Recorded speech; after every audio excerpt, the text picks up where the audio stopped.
God, do you know what this reminds me of?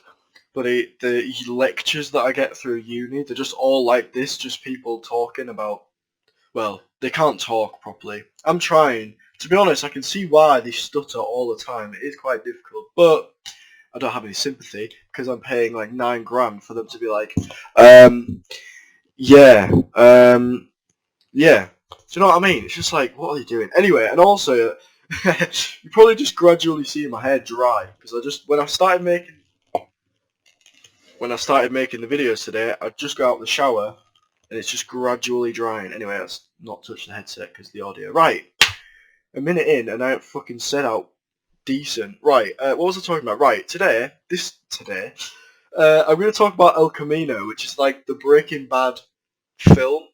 It was like made last year, and it's like the story of Jesse Pinkman after the end of Breaking Bad. So maybe go and watch Breaking Bad before watching this. But I mean, I'm just gonna talk. I don't think I'll reveal any spoilers, so don't worry. Right, yeah. So you kind of just pick up from where he left off. I mean, it was a bit of a situation at the end of Breaking Bad, and it is quite cool to see his whole story progress, like, or just carry on.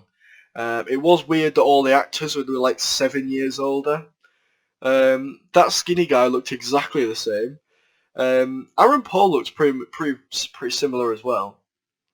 But I'll tell you who didn't. What's his bloody name?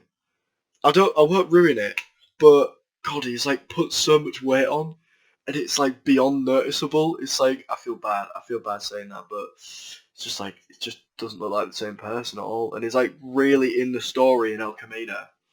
The only thing that I can criticize El Camino on, I did like the story. I thought it was a bit slow paced, but the whole of Breaking Bad was shot in like a certain way. I mentioned this in the last video. It was real gritty, and it was like real handheld. The color grading was really good.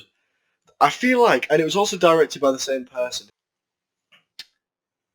They should have shot it in the same way. I know it's like a standalone, well, not a standalone. It's like a spin-off.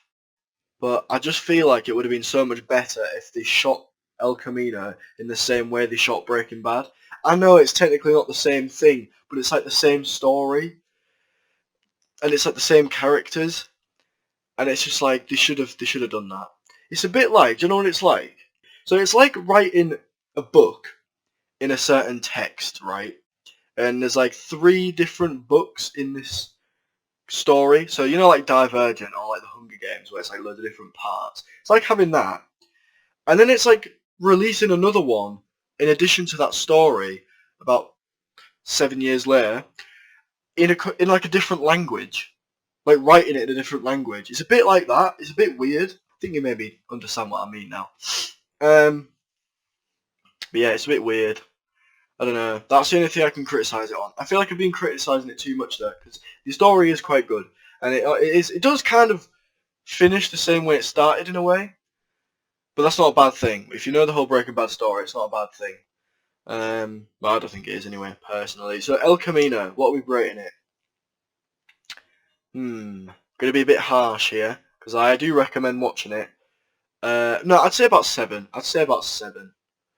I think that's fair. Maybe a little bit lower. Maybe I'm being too fair, but guess we'll see. Anyway, right, I'm off now. And if you have any suggestions on what I should talk about, just like put it in the comments, because I'm running out of ideas after 3 videos. No, I'm just kidding. Yeah, right, see ya.